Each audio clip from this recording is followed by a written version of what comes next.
Hi, and thanks for stopping by. This is Gregory, and you've found 1 in 20 D&D. Today's topic is for Dungeon Masters, and it is simple. 4 points for DMs to level up your game. Now, point number 1 is pretty straightforward, but it can be very big. Say yes. That's point number 1, say yes. Now, what I mean by saying yes is real simple. I found that in some of the games I was running, I was saying no far too frequently, and it kept blocking the players from what they were trying to do, and it kept stopping the momentum and the flow, and it made the energy drop. And what I realized is if we're going to tell an epic story and we're going to have a lot of fun role-playing and having these encounters and combats and dialogues with NPCs and so forth, saying no stops it, but saying yes kind of lifts it up and makes it keep moving, and it feels more fun. So what I found is that I could say yes without letting the players kind of get away with everything. And the way I do that is I could say, like, it works this time. Yes, you can do that. For some reason it works this time. Or let's see what the dice. Okay, yes, make a roll for me. Let's see if that'll work. Let's see if that'll work.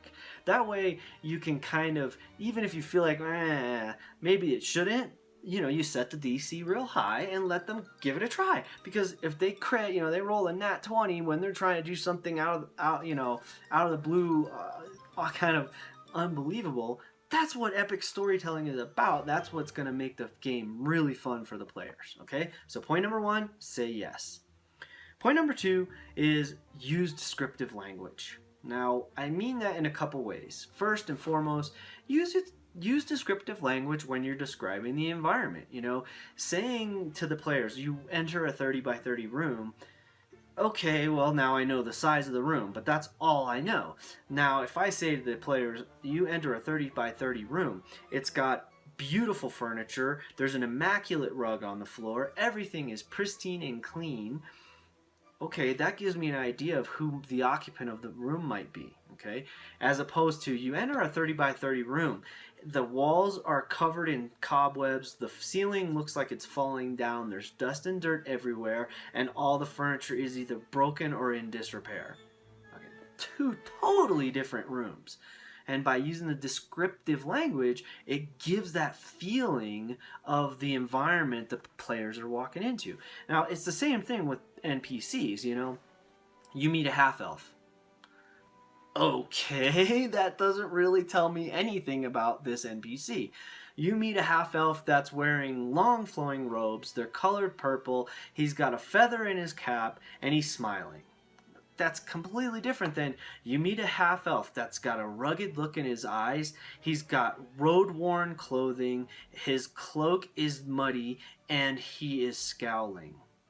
It's 2 totally different people. And by using this descriptive language, now the players have a better sense of who they're dealing with, okay? So descriptive language is great. It works fantastic in combat too, Instead of saying, oh, the magic user hurls a fireball at you, you can say things like, you see flames erupt from the fingertips of your of the wizard, and he hurls back his arm, and like he's throwing a softball, a gout of fire comes flying at you and bursts in an explosion of fire. That's a totally different fireball than just saying, oh, the magic user hurls a fireball at you. So use descriptive language. It really helps kind of expand the world that the players are in. Okay, so that's point 2. Point number 3 is be spontaneous. Now, being spontaneous ties in pretty nicely with actually point number 1 and point number 2. So, being spontaneous can be anything from, inventing an NPC on the spot to having some kind of a reward for your players for doing something amazing in an encounter. They score a critical hit at a perfect moment and roll max damage and shoot the moon on their whatever they're trying to accomplish. Reward them for that. They do some incredible role playing with an NPC. Reward them for that. Be spontaneous and add flavor into the game. On the fly. And you can take notes for yourself so you remember it for next time or for after the game. It's really simple. And doing it at the moment that it occurs, this, especially with 5e rules, if you're using inspiration, is a perfect way to use inspiration. Is, when something happens and you feel like that was great, let me award inspiration to the characters, or excuse me, to the players for their characters. So be spontaneous is number 3. Number 4, when appropriate, break the rules or bend the rules. So what I mean by that is obvious, I think. Once in a while, the characters in the game, the players are going to want their characters to do something that might go against the rules, so to speak.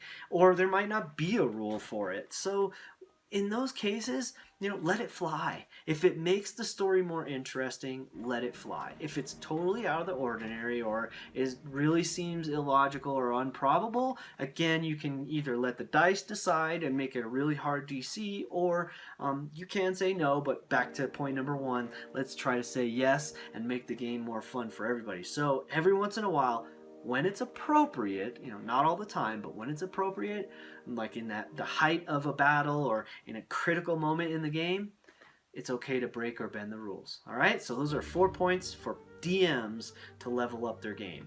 Point number 1, say yes. Point number 2, use descriptive language. Point number 3, be spontaneous. And point number 4, every once in a while, it's okay to break the rules. All right? Thanks for tuning in. I hope to see you at the table or possibly at the virtual table. And in the meantime, keep rolling 20s.